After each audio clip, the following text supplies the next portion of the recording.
nabiyullaahi muusa calayhi salaam markuu nabi shucayb ariga uu jirayay dhul wuxuu ariga ku raacay maaragtaan yeeyga iyo dhurwaagu ku badan yahay ariga marka la raacayna lama jeefsan karo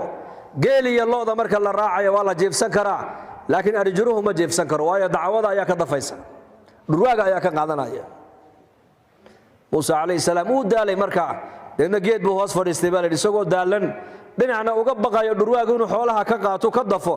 ayuu yar jeefsaday hurdadii baa la tagtay mar dambe markaa nabi muuse uu baraarugay ushiisii buu waayey ushii ila ul buu sitaa mogta markaasuu arigii buu dhex yimid wuxuu arkay dhurwaa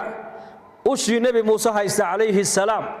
oo ariga neefka baal martaba u soo weecinayo ku soo celinaya markaasuu nabi muuse yaabuu sidaa u eegay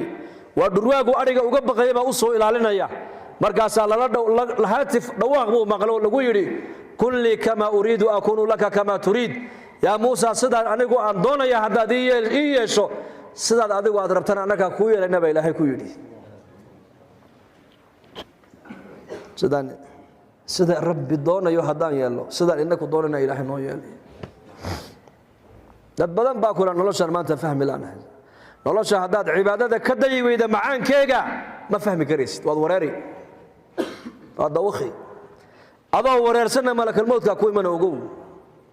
laakiin haddii xidhiidhka ilaahay aan adkaysanno oon iimaanka islaamnimada salaada cibaadada diinteennu ay naga noqoto maaragtaane dhaqan oo aysan naga noqon dhagaysi keliya oo diintu dhaqan ay naga noqoto waxaad arkaysaan adduunka dusheedaan janno ku galanaa janno